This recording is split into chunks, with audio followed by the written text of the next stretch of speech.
সামনে এমন কিছু একটা লোক মেরেও ফেলছে কুষ্টিয়ার, বেদম মারধর করছে। তারপরে শেষে আমার বাড়ি ভিটা বাবার জায়গা জমি যা ছিল সব বিক্রি করে তারপরে আমি প্রায় 22 লক্ষ টাকা দিয়ে তারপরে ছাড়া পাইছি। আপনি লিবিয়া থেকে আসলেন? জি, আমি লিবিয়া থেকে আসছি। লিবিয়াতে গিয়েছিলেন কতদিন আগে? আমি গিয়েছিলাম প্রায় 3 বছরের উপরে, 3.5 বছর আগে। 3.5 বছর আগে গিয়েছিলেন? জি। এই 3.5 বছর কেমন ছিলেন ওখানে? ওখানে মোটেও ভালো ছিলাম না। মোটেও ভালো ছিলেন না? জি না। আপনি গিয়েছিলেন কিভাবে? আমি গিয়েছিলাম তো আপনার ওই কেমন করে নিছে আপনার বাংলাদেশ থেকে নিছে দুবাই থেকে নিছে আপনার সিরিয়া থেকে তারপরে নিছে বেনগাজি। ওইখান থেকে আর কি জার্নিটা খুব কষ্ট ছিল। আচ্ছা, কেমন করে নিছে? মানে হচ্ছে আপনি যখন গিয়েছেন তখন জানতেন না আপনি কোথায় যাচ্ছেন? না, ওরা বলছে যে লিবিয়া আপনার খুব ভালো দেশ, ওখানে আপনার 50-60 হাজার টাকা স্যালারি পাওয়া যায় প্রত্যেক মাসে, বুঝছেন নি? তো আমরা ওই এদিক গেছি যে সব দিক দিয়ে ভালো। এবার প্রত্যেক বছরে আপনার যে ওইখানে যে মুদির আছে, যে লিবি যে মুদির, ওই মালিকে ছুটি লাগাই দিব, আপনার সব কিছু ওরা করে দিব, এমন কোনো কথাবার্তা বলে তারপরে দালাল নিয়ে গেছে। নিয়ে যাওয়ার পরে কিছুদিন পরে বলতেছে যে লিবিয়া থাকে কোনো লাভ নাই, ওখানে থাকলে আপনার নিজের পেটও পালা যাবো না, বাড়ি থেকে টাকা এনে না খাইতে হবো। আমরা বাড়ি থেকে টাকা এনে না কিছুদিন খাইছি।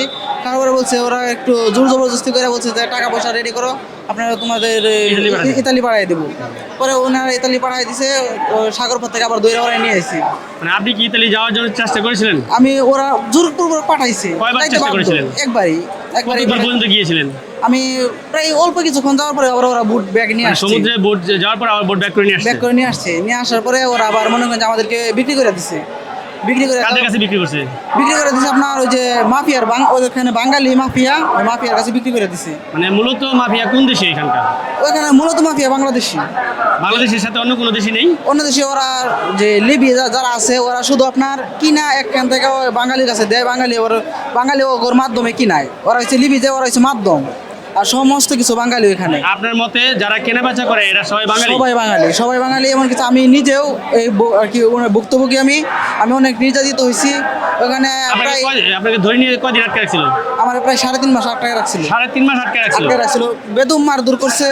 তারপরে শেষে আমার বাড়ি ভিটা বাবার জায়গা জমি যা ছিল সব বিক্রি করে তারপরে আমি প্রায় 22 লক্ষ টাকা দিয়ে তারপরে ছাড়া পাইছি। আল্লাহ এই টাকাগুলো যে দিয়েছেন, এই কথা বলছে এই বাঙালি যারা আছে ওনারা কথা বলছে?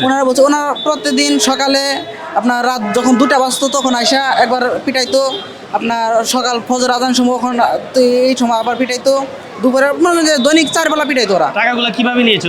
ওরা টাকাগুলা এই বাংলাদেশ থেকে আপনার রাস্তার মধ্যে বলতো যে আপনি একটা কালো ব্যাগের ভিতর করে টাকাগুলো নিয়ে দাঁড়ায় থাকো, আমাদের মোটরসাইকেল আসলে ও নিয়ে যাবো, কোনো কথা বলবো না, যে আসে টাকা চাইবো টাকা দিয়ে দিবো, বাস, আর কোনো কথা নাই। এত কিছু হয়েছে বাংলাদেশে, আপনার ফ্যামিলি পুলিশের সাথে যোগাযোগ করে নাই? পুলিশের সাথে যোগাযোগ করলে এখানে আমার মারা ফেলাইবো। এই ভয়ে আপনারা যোগাযোগ করেন? আমার সামনে এমন কিছু একটা লোক মেরেও ফেলছে, কুষ্টিয়ার একটা লোক মেরে ফেলছে। ওইখানে মেরে ফেলছে? ওইখানে মেরে ফেলছে, মেরে ওইখানে মরুভূমি আছে, ওইখানে বালি চাপা দিয়ে দিছে, মাটি চাপা দিয়ে দিচ্ছে ওখানে।